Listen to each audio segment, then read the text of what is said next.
ஆன்லைன்ல money making கான்செப்ட்ல நாங்க எங்களோட எக்ஸ்பீரியன்ஸுக்கும் அதே மாதிரி நாங்க பொதுவா சில விஷயங்கள் எக்ஸ்ப்ளோர் பண்ணுவோம். அதுல ஒரு மெயினான கான்செப்ட் தான் இந்த நீங்க ஹார்ட் ஒர்க்கோட சேர்த்து ஒரு ஸ்மார்ட் ஒர்க்கும் இன்க்ளூட் பண்ணணும்னு சொல்றது. அது என்ன அந்த ஸ்மார்ட் ஒர்க்? ஒன் ஒர்க் பண்ற இந்த ஸ்டூடெண்ட்ஸ் அவங்களாவே இத வந்து அண்டர்ஸ்டாண்ட் பண்றாங்க. ஒரு லெவலுக்கு மேல அவங்களுக்கே அது அண்டர்ஸ்டாண்ட் ஆகி அந்த இத ஃபாலோ பண்றாங்க. ஸ்மார்ட் வே ஃபாலோ பண்றாங்க. பட் சில ஸ்டூடெண்ட்ஸ் வந்து ஏர்ன் பண்றாங்க தான். ஆனா அந்த ஸ்மார்ட் வே அவங்களுக்கு வந்து என்னங்கிறது அண்டர்ஸ்டாண்ட் ஆகுதில்ல. ஸோ அந்த ஸ்மார்ட் வே என்னங்கிறத நம்ம ரியல் எக்ஸாம்பிளோட பார்ப்போம்.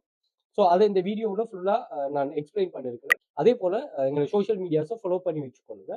இதே போல் யூஸ்ஃபுல்லான வீடியோஸ் அதே மாதிரி மணி மேக்கிங் சம்மந்தமான சில டிப்ஸ் அண்ட் ட்ரிக்ஸ்களையும் நாங்கள் இதில் ஷேர் பண்ணுவோம். ஸோ ஃபாலோ பண்ணி வச்சுக்கோங்க. ஸ்மார்ட் வே அப்படின்னு சொன்னால் ஃபார் எக்ஸாம்பிளுக்கு நான் இந்த ஸ்டோரியை சொல்கிறேன். இப்போ நான் வந்து ஒரு லேர்னிங் ஒன்று பண்ணுறேன். ஆன்லைன் மணி மேக்கிங் சம்மந்தமான ஒரு லேர்னிங் ஒன்று பண்ணுறேன். அந்த லேர்ன் பண்ணிட்டு இது வந்து நீங்க ஆன்லைன்ல தான் இதை இம்ப்ளிமெண்ட் பண்ணணும்னு இல்லை. நீங்க ஆஃப்லைன் கான்செப்ட்லயும் நீங்க இது பண்ணலாம். இது எதுக்கு யூஸ் ஆகும்னு சொன்னா நீங்க ஒரு ஸ்பெசிஃபிக்கான நாலேஜை கெயின் பண்ண ஆளுன்னு சொன்னா இது உங்களுக்கு மோஸ்ட் சூட்டபிள். ஸோ அந்த ஸ்பெசிஃபிக்கான நாலேஜை வந்து நீங்க லேர்ன் பண்ணதுக்கு நீங்க உங்களோட போட்டியாளரும் இதை உங்கள்கிட்ட போட்டியாளர்கள் நிறைய பேர் லேர்ன் பண்ணுவாங்க. பட் அவங்கள பீட் பண்ணிட்டு நீங்க அதுல நல்லா கஷ்டப்பட்டு லேர்ன் பண்றீங்கன்னு சொன்னா அதை வச்சு என்ன பண்ணணும்னா நீங்க மணி மேக் பண்ணக்கூடிய வேகளை கூட்டணும். இப்ப நான் வந்து ஆன்லைன் மணி மேக்கிங் சம்பந்தமா படிக்கிறேன். நான் ஸ்டார்ட்ல வந்து வேலை செய்துதான் மணி மேக் பண்ணேன். ஒரு கட்டத்துல நான் யோசிக்கிறேன் என்னன்னா இந்த வேயை நம்ம என்னென்ன வழிகள்ல யூஸ் பண்ணி மணி மேக் பண்ணலாம். அப்ப நான் என்ன பண்ணேன்னா வெளிநாட்டுல இந்தியாவுல இருக்கிற ஒரு ஆளுக்கு வந்து நம்ம ரிமோட்டா ஒர்க் பண்ணி கொடுக்குறோம்.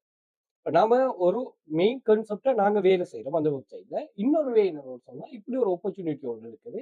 அப்ப அவருக்கு ரிமோட் ஒர்க் பண்ணி கொடுக்குறோம். நெக்ஸ்ட் வந்து யூடியூப்ல வீடியோவா போடுறோம். ஓகே, அப்ப ஒரு நாள்ல வந்து உங்களுக்கு கிடைக்கிற டைம்ஸ் எல்லாத்தையுமே அப்படி யூஸ் பண்றீங்க.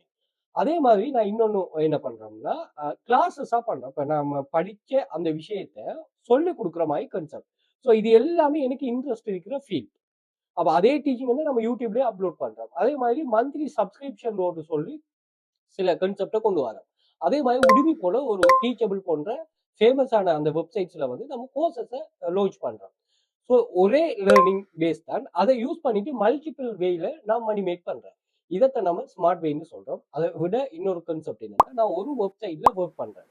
அந்த ஒர்க் பண்ற ஒரு வெப்சைட்ல நான் ஒரு $100 $200 ஏர்ன் பண்றேன்னு சொன்னா அந்த ஸ்மார்ட் வேயை யூஸ் பண்ணிட்டு என்னால் அதை மல்டிபிள் பண்ணலாம் அல்லது நம்ம ட்ரிபிளும் பண்ணலாம். ஸோ நான் ஒரே ஒரு விஷயம் உங்களுக்கு விளங்குற மாதிரி சொல்றேன்னா சொல்லி தண்ட துறையில இருக்கிற அவருக்கு ஸ்ட்ராங்கான ஃபீல்டுங்க